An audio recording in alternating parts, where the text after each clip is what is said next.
What do you think you just saw? Option 1, mixed martial arts. Option 2, world wrestling entertainment. Option 3, the Maldives Parliament. Well, that's what it was. The Parliament, also known as the People's Majlis. And the men you saw in suits and ties were lawmakers beating, kicking and pushing each other. It was quite a blockbuster. It premiered on Sunday in Malé, and the protagonist is this man, President Mohamed Muizzu. He took office 3 months back and now he faces the threat of impeachment. The opposition is up in arms. They're blocking his appointments and holding him to account. And this is quite a dramatic turn of events because until a few days ago, Muizzu seemed to be in total control. He was issuing ultimatums. He was picking fights with neighbors like India. But it seems he overplayed his hand, tried to ride roughshod over the parliament, and now they're testing his authority and his grip on power. Tonight, we'll tell you how this came about. First things first, what triggered the brawl? A vote. It was to be held on Sunday, and this was not a regular session. The lawmakers were called for a special vote to approve Muizzu's cabinet. When he came to power, the president picked his team, the cabinet. But according to the constitution of the Maldives, the parliament must sign off on this cabinet. That is the law. In his capacity as president, Muizzu can fill only one position, that of vice president. For the cabinet positions, he must convince the parliament. He must get a nod from them. And this was always going to be a problem because Muizzu's party is in minority.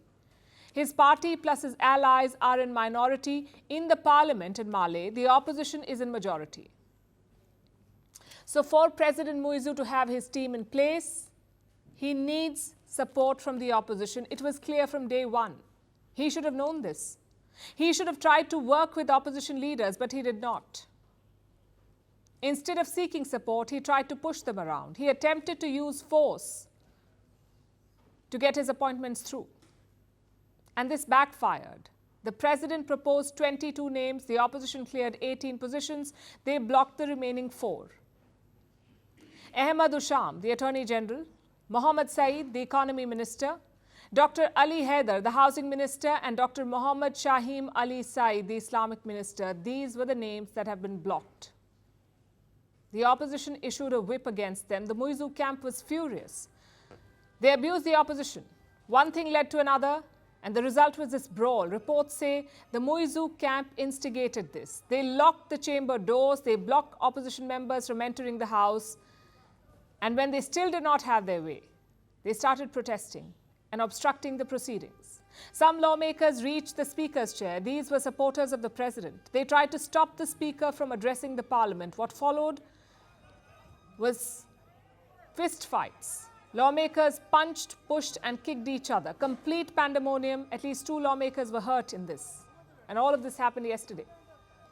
Then earlier today, the parliament met again. The MPs finally got a chance to vote. Remember, yesterday's proceedings were disrupted, so they had to vote today. There was some relief for the president this time. One of the blocked names was cleared. Economy Minister Mohammed Saeed.